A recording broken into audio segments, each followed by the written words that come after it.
Hello friends, welcome back to my channel Mukesh English. Friends, in this video I'm going to summarize a very important lesson titled Gandhari, written by the famous writer from Maharashtra, Iravati Karve. Iravati Karve is also considered as the first female Indian sociologist. So before we discuss in detail, let's know the introduction about this particular lesson. The lesson Gandhari has been taken from Iravati Karve's famous book Yuganta, The End of an Epoch. And this particular chapter is going to showcase the psychological and the anthropological interpretation of the characters from the epic Mahabharata. So, in this text, the author explores Gandhari not as a mythological or as a divine figure, but she's exploring Gandhari, she's portraying Gandhari as a human woman who has emotions, who has faced many struggles as well as the contradictions in the life. So these are the key points which we are going to discuss in detail. First, the journey to Hastinapura, Gandhari's journey to Hastinapura, shocking betrayal, Gandhari's role as a mother, aftermath of the war, life in the forest, the final stage, a painful conversation, the legacy of injustice, and finally, Gandhari's resolution. So these key points, if you go through by default, we are going to cover the whole chapter. To begin with, the story begins with Gandhari's journey from Gandhara land to Hastinapura to marry Dhritarashtra. And the landscape is changing as she's traveling from hilly area to the flat plains, which shows the transition from her familiar homeland to a foreign life. Her mate, who is very old and more experienced, she's trying to comfort her. She's trying to show Gandhari's youth and emotional dependence. The rich gifts and the urban conduct of Hastinapur envoys shows a strong impression, and this also shows the political diplomacy and the image building of the Kuru dynasty. So many gifts also moving along with Gandhari's envoy. I mean to say the whole caravan, and the people are showing a very good respect, good behavior. Gandhari feels isolated because her all her people are left behind in Gandhara land, or except her brother Shakuni. Shakuni is along with Gandhari, and her support is filled with the people from Hastinapura. Even there is a good showcase of behavior, good showcase of we can say a kind of good gesture from Hastinapura people. Now, there's a shocking news is here. Once Gandhari reaches Hastinapura, she's exhausted and emotionally numb. But there's a shocking revelation which is going to change her complete life. Her maid informs her that the Dhritarashtra, her husband to be, is a blind person since birth, and this fact was not disclosed earlier. Gandhari faints, showing the depth of betrayal and psychological trauma, but she was not given the choice to decide either to marry or not to marry. Now she has to marry. She has no choice.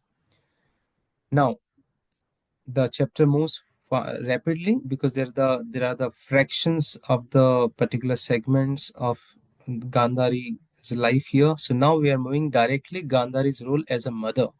Now Gandhari has become mother, and her children Kauravas, they are engaged in war with Pandavas. So years later, Gandhari reflects on her life in a conversation with a maid.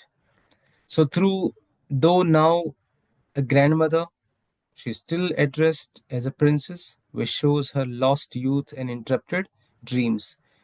Her identity is now bound to her children's success and failures. Their joy is her joy, their humiliation is her sorrow. So, completely, she thinks only about her children. She confesses that she secretly rejoiced when Pandavas were sent away, when Pandavas were exiled, which shows her maternal loyalty clouded her moral judgment. Means she was very happy when Pandavas were sent to jungle and Kauravas were in the Hastinapura. But during the war, her anguish increases with each loss day by day. One or the other Kauravas are getting killed. She never detaches. She lives entirely through her children. Now, after the war, what happens? Now, with all her children gone, means to say, all Kauravas, all the children of Gandhari are no more. They were killed during the war with Pandavas. Gandhari declares that she has attained peace because there is nothing left to fear and there is nothing left hope for. But when Dhritarashtra calls her, she immediately faints again, showing that her emotional pain is not over. First she fainted when she came to know about Dhritarashtra's blindness. Now again she gets fainted when Dhritarashtra has called her again. Her claim of peace is hollow. Means to say, she says that I'm very peaceful. No, it's just very hollow. There's no truth over there. As long as her blind husband is alive, she is still tethered to the web of relationships and sorrow. Now, in the forest, we are again moving to the another scene, life in the forest, the final stage. Now they are all in the forest. Dhritarashtra, Gandhari, Kunti, Vidura, they all were in the forest after the war. The young kings come to pay respects. The emotional burden of their visits disrupts the calm routine. Dhritarashtra wants to move further away, and he says that he indicates his desire to cut all the ties with the worldly life. He says that just I want to be away from all such materialistic world. No one asks Gandhari what she wants. It's assumed she will follow her husband, which highlights how women's autonomy is disregarded even in the old age also. Now the painful conversation begins. This is the emotional and the very philosophical climax of this chapter.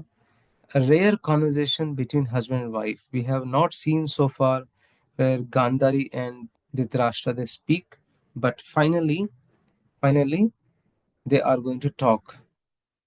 Dhritarashtra mocks her sigh. Gandhari clarifies it was nostalgia for Gandhara's natural beauty, not regret. He acknowledges that she was wronged. He says, no, you were deceived into marrying a blind man. He recalls their wedding night when Gandhari entered the room blindfolded, rejecting him silently but powerfully. He confesses that her act wounded him deeply, so much that he considered killing her but chose revenge through silence. He admits he never ordered her to remove the blindfold even after the children were born because her heart had hardened too. Gandhari's symbolic protest became a permanent punishment for herself. What's the symbolic protest? Applying the blindfold till the whole life. Now there's a legacy of injustice. Dhritarashtra reflects on the chain of injustices in the family. He says that I have not only done the injustices for you, but in even he says that injustices have been happening in my family for so many ages. So he's going to give the examples of the legacy of injustice in Hastinapura. He says Bhishma's celibacy, Amba's wrath, Pandu's curse, Vidura's expulsion due to birth, all point to a cycle of wrongs. All these things have been very much wrong in the past. He argues that no one escaped suffering, that revenge cannot heal that suffering. He requests Gandhari to give up her bitterness and to take off the blindfold. Look at life. as it is. He's requesting Gandhari, please remove this blindfold and you enjoy the life. Now, the final resolution. Gandhari, who has been moved by Dhritarashtra's raw emotion and the sincerity, and finally she removes her blindfold. But she says she still cannot see clearly. Though she has opened her eyes, clarity will take some time. Dhritarashtra cries like a child, revealing the deep emotional repression he has carried for many years. The narrative, this particular lesson, narrative ends with a very poignant observation. What's the observation? Only Dhritarashtra and Gandhari truly lived these emotions.